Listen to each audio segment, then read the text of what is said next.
सजावल न्यूजीलैंड से वापसी के बाद सीधा शहर के सबसे महंगे 5 स्टार होटल की तरफ चला आया। सफ़र की थकन अभी उसके चेहरे पर साफ दिखाई दे रही थी। उसने जानबूझकर सादा से कपड़े पहन रखे थे, जैसे कोई आम सा आदमी हो जो बस भूख मिटाने के लिए कहीं भी रुक जाए। ये होटल आम लोगों के लिए नहीं था।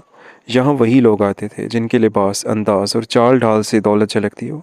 जैसे ही सजावल दरवाजे से अंदर दाखिल हुआ, इर्द गिर्द खड़े अमले की नज़रें एक लम्हे के लिए उस पर जम गईं। इसी दौरान सामने से गुजरते हुए होटल के मैनेजर की नज़र भी उस पर पड़ी। उसने सजावल को ऊपर से नीचे तक देखा, उसकी सादगी को हकारत से तोला और फौरन गुस्से में गार्ड्स पर बरस पड़ा कि ऐसे लोगों को अंदर आने की इजाज़त किसने दी। उसकी आवाज़ इतनी ऊंची थी कि इर्द गिर्द बैठे मेहमान भी मुतवज्जे हो गए। मैनेजर ने तेज़ लहजे में गार्ड को हुक्म दिया कि इसे फ़ौरन बाहर निकालो। गार्ड सजावल की तरफ बढ़ा तो सजावल ने खामोशी से उसकी आंखों में देखा। उसके चेहरे पर न गुस्सा था न घबराहट, बस एक अजीब सा सुकून था। मैनेजर मुसलसल उसे जलील करने वाले अंदाज में बातें करता रहा, मगर उसे इस बात का ज़रा भी अंदाज़ा नहीं था कि जिस शख्स को वो एक आम आदमी समझकर दरवाजे से निकलवाना चाह रहा है, वो दरअसल इसी होटल के मालिक का इकलौता बेटा है। सजावल ने एक लम्हे के लिए आंखें झपकी, जैसे वो इस सारे मंजर को अपने अंदर जज़ब कर रहा हो। गार्ड भी उसके करीब ही खड़ा था, मगर उसने हाथ आगे बढ़ाने की हिम्मत नहीं की। शायद सजावल की आंखों में मौजूद अजीब सा एतमाद उसे रोक रहा था। मैनेजर बदस्तूर गुस्से में बोलता जा रहा था। उसकी आवाज़ में वही तकब्बर था जो अक्सर ताकत के नशे में मुब्तला लोगों के लहजे में आ जाता है। तुम जैसे लोग यहाँ खाना खाने नहीं आते, बाहर जाकर किसी सस्ते होटल में जाओ, यहाँ तुम्हारी जगह नहीं है, उसने तंज़िया अंदाज में कहा। इर्द गिर्द बैठे कुछ लोग खामोशी से ये सब कुछ देख रहे थे। कुछ के चेहरों पर हल्की सी मुस्कुराहट थी, जैसे किसी तमाशे से लुत्फ़ अंदोज़ हो रही हो। सजावल ने आहिस्ता से अपनी जेब में हाथ डाला और मोबाइल निकाला। उसकी नज़र यहाँ भी पुरसुकून थी। उसने किसी को कॉल मिलाई और बस इतना कहा, मैं होटल में हूँ, आप नीचे आ सकते हैं। उसके लहजे में ना कोई जल्दी थी ना बेचैनी। मैनेजर ने तंज़िया अंदाज में हंसते हुए कहा, हाँ हाँ, बुला लो जिसको बुलाना है, यहाँ हर किसी को अंदर आने की इजाज़त नहीं मिलती। वो शायद ये समझ रहा था कि सजावल किसी जान पहचान वाले को बुलाकर अपनी बेइज्जती से बचने की कोशिश कर रहा है। चंद लम्हे ही गुजरे थे कि होटल की लॉबी के दूसरे सिरे से तेज़ कदमों की आवाज़ सुनाई थी। वहाँ मौजूद अमला एकदम सीधा होकर खड़ा हो गया, जैसे किसी अहम शख्सियत की आमद हो। एक बावकार बुजुर्ग शख्स तेज़ी से चलते हुए सजावल की तरफ आए। उनके चेहरे पर फिक्र और बेचैनी साफ नजर आ रही थी। जैसे ही वो करीब पहुंचे, उन्होंने सजावल को गौर से देखा और अगले ही लम्हे उनके चेहरे के तस्वीरात बदल गए। सजावल बेटा, तुम कब आए? उनकी आवाज़ में मोहब्बत भी थी और हैरत भी। ये अल्फाज सुनकर मैनेजर का रंग जैसे एकदम उड़ गया। उसने चौंक कर बुजुर्ग शख्स को देखा और फिर सजावल की तरफ। उसे यकीन नहीं आ रहा था कि जिस शख्स को वो अभी कुछ देर पहले दरवाजे से निकलवाने की कोशिश कर रहा था, वो इसी होटल के मालिक का बेटा है। उसके हाथ बेख्तियार कांपने लगे और माथे पर पसीना नमूदार हो गया। सजावल ने हल्की सी मुस्कुराहट के साथ कहा, अभी अभी आया हूँ अबू, सोचा पहले यहाँ आकर कुछ खा लो। मालिक ने एक नज़र मैनेजर की तरफ डाली। वो नज़र इतनी सख्त थी कि मैनेजर की हिम्मत नहीं हो रही थी कि आंख उठाकर देख सके। ये सब क्या हो रहा था? उन्होंने संजीदा लहजे में पूछा। मैनेजर कुछ कहना चाहता था, मगर अल्फाज उसके गले में ही अटक गया। सर मैं तो बस, वो हकलाते हुए बोला, मगर सजावल ने उसकी बात काट दी। कोई बात नहीं अब्बू, ये अपना काम कर रहे थे। बस फ़र्क इतना है कि इन्होंने इंसान को उसके कपड़ों से पहचानने की कोशिश की। सजावल का लहजा नरम था, मगर उसके अल्फाज में एक गहरा पैगाम छुपा हुआ था।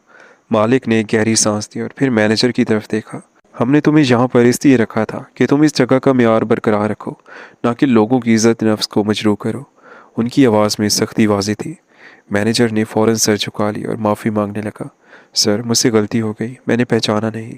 सजावल ने आहिस्ता से कहा, पहचानने की ज़रूरत नहीं होती, सिर्फ इंसान समझने की ज़रूरत होती है। उसकी बात सुनकर लॉबी में एक लम्हे के लिए मुकम्मल खामोशी छा गई। वो लोग जो अभी तक इस मंज़र को तमाशा समझकर देख रहे थे, अब उनके चेहरों पर संजीदगी आ गई थी।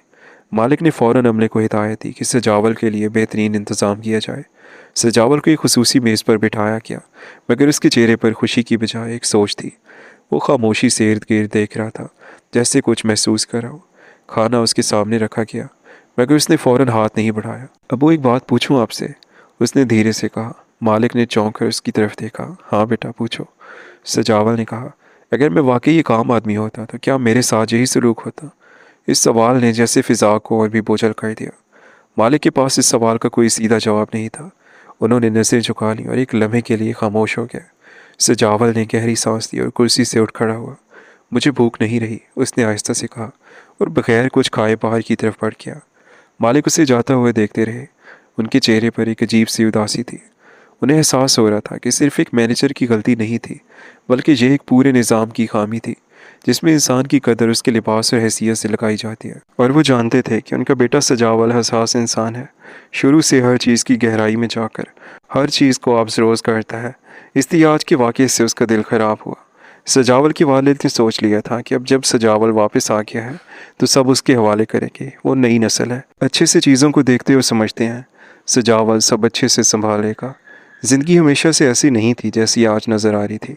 बचपन में सजावल एक आम लड़के की तरह ही पला बढ़ा था। अगरचे उसका बाप एक कामयाब बिजनेसमैन था, मगर उसने कभी सजावल को दौलत के गुरूर में पलने नहीं दिया। वो अक्सर उसे अपने साथ मुख्तलिफ जगहों पर ले जाते, कभी किसी छोटे होटल में खाना खिलाते, कभी किसी आम दुकान से चीज़ें खरीदवाते, ताकि वो ज़िंदगी की असल हकीकत को समझ सके। सजावल को बचपन से ही पढ़ने लिखने का शौक़ था। वो घंटों किताबों में खोया रहता और हर चीज़ को गहराई से समझने की कोशिश करता। वक्त के साथ साथ जब वो बड़ा हुआ तो उसके वालिद ने उसे आला तालीम के लिए न्यूजीलैंड भेज दिया। वहाँ जाकर उसकी ज़िंदगी का रुख ही बदल गया। न्यूजीलैंड में किसी को उसके बाप के नाम से कोई मतलब नहीं था। वहाँ हर इंसान को उसके अपने किरदार और मेहनत से पहचाना जाता था। शुरू में सजावल को काफ़ी मुश्किलात का सामना करना पड़ा। उसे खुद काम करना पड़ता, कभी कैफ़े में पार्ट टाइम जॉब करता, कभी लाइब्रेरी में बैठकर रात भर पढ़ाई करता। मगर इन्हीं दिनों ने उसे मजबूत बनाया। वहाँ उसने एक चीज़ बहुत गहराई से महसूस की कि असल इज़्ज़त इंसान के रवैये और मेहनत से मिलती है, ना कि उसके कपड़ों से या दौलत से।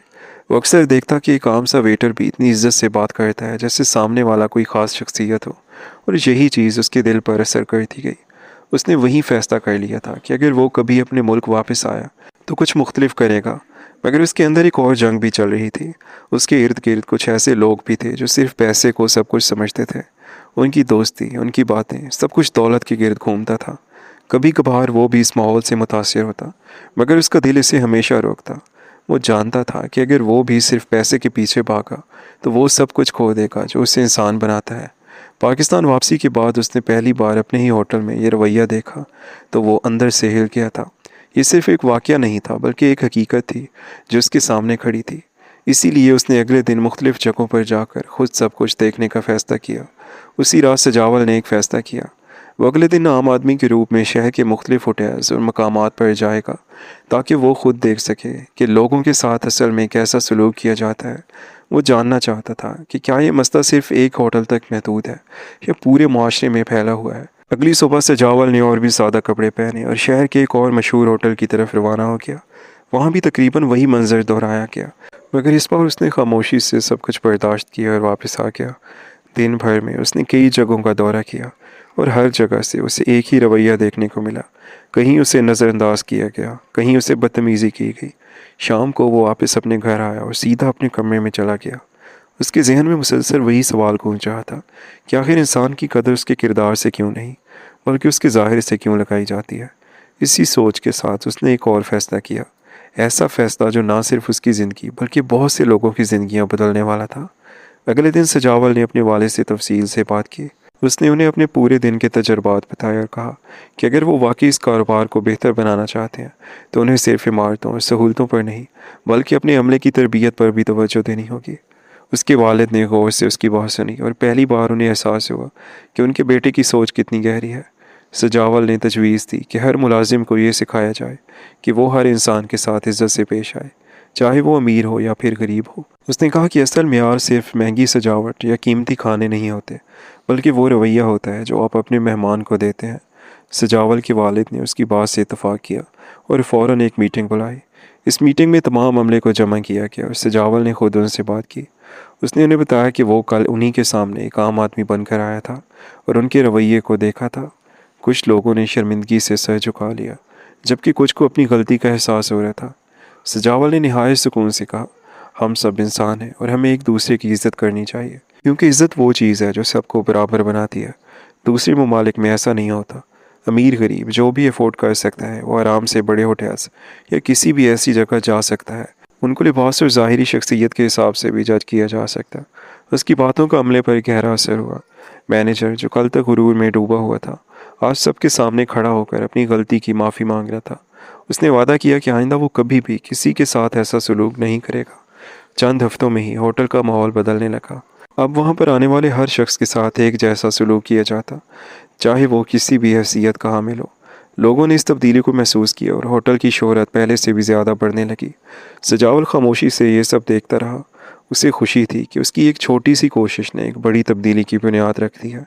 अब वो जान चुका था कि असल कामयाबी सिर्फ दौलत कमाने में नहीं, बल्कि लोगों के दिल जीतने में है। आपको आज की हमारी ये स्टोरी कैसी लगी, कमेंट सेक्शन में लाजमी बताएं। और अगर स्टोरी अच्छी लगी हो तो वीडियो को लाइक ज़रूर करें। चैनल पर नए हैं तो हमारे इस चैनल को सब्सक्राइब कर दें। मिलते हैं कल एक नई और इंटरेस्टिंग स्टोरी के साथ। तब तक के लिए अल्लाह हाफ़िज़।